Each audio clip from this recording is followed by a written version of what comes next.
Wow, look at that. 2023 is already almost over. Another year, another I've done nothing with my life.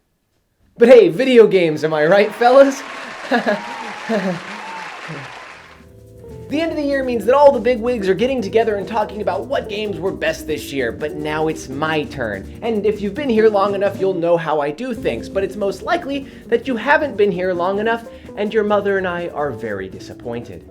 Here on Blurbs, we rank everything in groups of threes, and how that works in this video is that we have the top 3 games of 2023 that I didn't get the chance to play in 2023, the top 3 games that I did get the chance to play in 2023, but that didn't come out in 2023, and finally the top 3 games of 2023. And while that may sound super convoluted, that's because it is.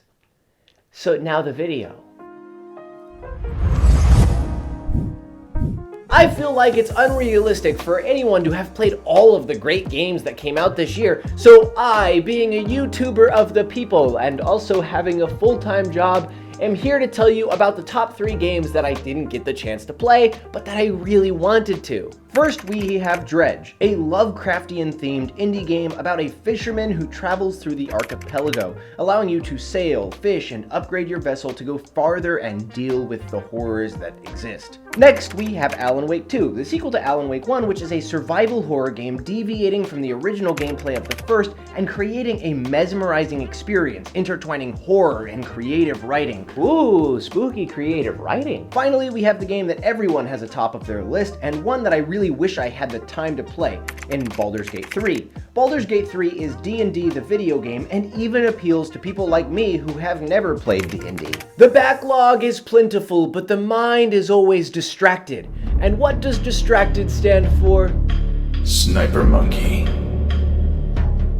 But this year, I actually did get around to playing plenty of the games in my backlog, and these were my 3 favorites that I did play this year, but that didn't come out this year. Sitting at number 3 is a game that I am very glad I discovered. Rain World is one of the most interesting and strange games I have ever experienced. Unforgiving at times, frustrating at times, and downright evil at times, Rain World is not for the weak of heart. And while at first I was lost on what to do, where to go, and how to quote-unquote win, the deeper I got into this world, the more enveloped I got into its systems. And that's really what Rain World is. It's a game designed around incredibly dense and detail-oriented systems. A world that moves around you as enemies adapt to your behavior, mechanics that force you into the middle of the food chain rather than on top, and a unique sense of style that immerses you at all times. I don't know if I'll ever beat Rain World, but I am still enthralled in its world and still coming to incredible discoveries with each new area. At number 2 is God of War Ragnarok. If you know what God of War is, you pretty much know exactly what you're getting. Excellent gameplay, excellent story, and excellent visual design. But what I most derive from it is its father-son relationship between Kratos and Atreus. There are very few games that nail this immersive and emotional dynamic, but God of War Ragnarok lands it to such an extent that they stop feeling like video game characters. It is the PlayStation formula done to absolute perfection, and it is video game immersion done to its purest. But the best game I played this year that didn't come out this year was Inscription. Inscription is an odd game, but I'm totally into it. It could have just been a game based around its opening act, as that act was a joy to play, but this game extends far beyond that, and I'm extremely glad it did. All in all, coming back to that core mode makes for one of the most addicting and fascinating roguelikes I have ever played. This game drips with style and personality, all while daring you to break its systems, letting you become as overpowered as you wish in order to uncover the secrets of its strange world. Now, finally, we enter the clutches of the greatest games I played this year. It was an excellent year for gaming. I would consider it the best year of my life, and therefore this list was impossible to pin down, so here is where I landed. Sitting at number 3 is Mario Wonder. Nintendo had a home run of a year, as you'll see at the conclusion of this list, but Mario Wonder was just as big of a piece of that as the other game will be.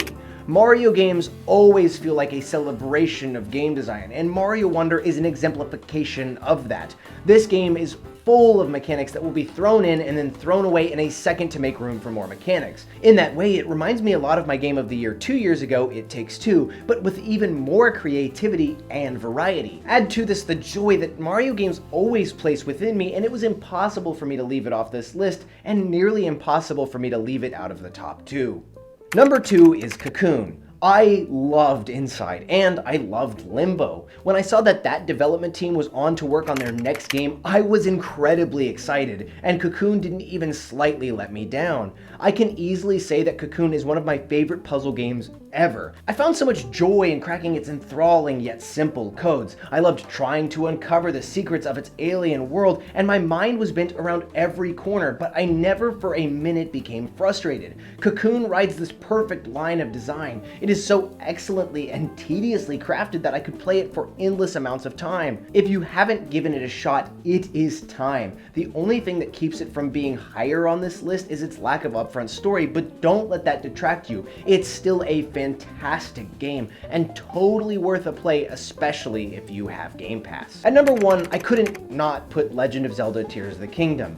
I really wrestled with this forever, and I'm sure if I would have played Baldur's Gate, it would have taken first. But as it stands, from the games I played this year, Tears of the Kingdom was far and away the best. I cannot tell you how much love and care was thrown into the design of this game, and how much joy it brought to me while I was exploring its world. Legend of Zelda Tears of the Kingdom pieces together some of the greatest parts of Breath of the Wild and marries that with unlimited creativity and experimentation.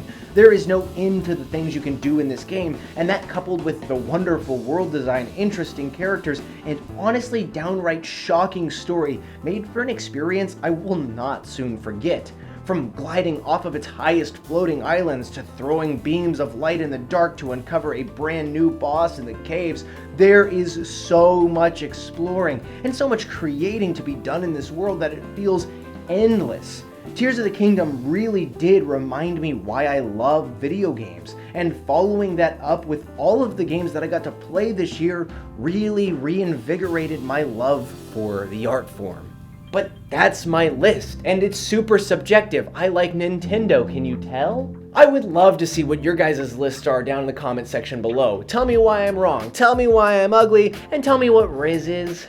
I'm old and out of touch. I really had a great year playing video games, and all the games on this list were big parts of that, not to mention bountiful other games like Fortnite, Lethal Company, and Mario Kart 8, which brought joy to me and all the loved ones I got to play them with. 2023 was pretty awesome for me, and a big part of that was Blurbs, so I can't thank you guys enough for all of your support. From the patrons to my loved ones to the common man who clicks on every video and says, "Thank you, John, very cool." It's been an absolute pleasure to make videos for you guys in 2023, and I'm excited to see you in 2024.